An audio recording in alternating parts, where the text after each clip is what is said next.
Karibu katika simulizi yetu ya leo. Inaitwa Mizimu ya Kijiji cha Moto. Miaka mingi iliyopita kulikuwepo kijiji kilichoitwa Moto. Kijiji hicho kilijulikana kwa utulivu wake na wakazi waliokuwa wanyenyekevu.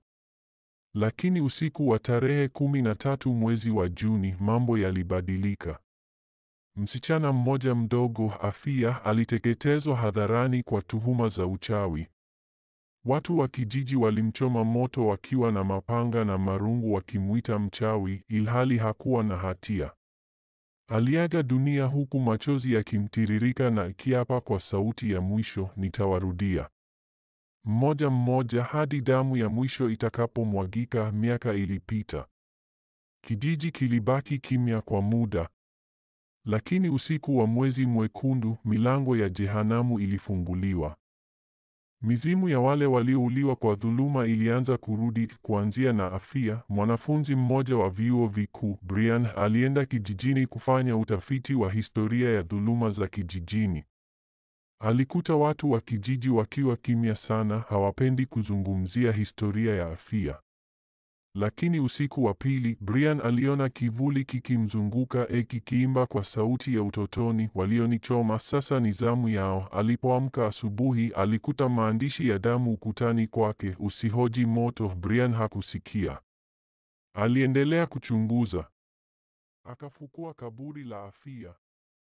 Ndani hakukuwa na mifupa, kulikuwa na mdomo unaozungumza, Brian, umenichokoza. Sasa utashuhudia. Vifo vya mateso. Usiku uliofuata, kijiji kilianza kushambuliwa na nguvu za giza.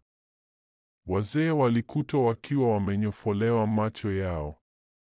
Mtoto mmoja alikuta akiwa amechanwa tumboni na maneno yamechorwa kwa damu, waliotoa hukumu watapokea hukumu. Mizimu ya waliowahi kuteswa ilianza kuwatokea watu kwenye ndoto zao, na ikiwa ukikufa kwenye ndoto, unakufa kinyama usingizini. Brian alijaribu kukimbia, lakini kila njia ya kutoka kijijini ilimrudisha pale pale. Majani yalikuwa kwa kasi, milima ikafunga njia, na kila saa ya giza ilikuwa na sauti ya watu waliopiga kelele kabla ya kufa zamani. Ilibainika kuwa Afia alikuwa na uwezo wa kulaani vizazi 7 vya kijiji. Kwa msaada wa mzee mmoja kipofu ambaye hakuhusika katika mauaji ya Afia, Brian alijaribu kufanya tambiko la kufuta laana. Lakini alikosea maneno ya mwisho ya dua.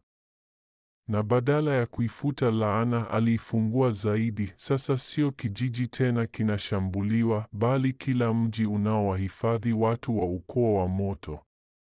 Na kwenye kuta za kila nyumba ya ukoo huo, maandishi huonekana kwa damu, Afia hajasamehe. Ili kupata mwendelezo wa simulizi hii pendwa, usisite kusubscribe ili uwe wa kwanza pale tunapoachia mwendelezo.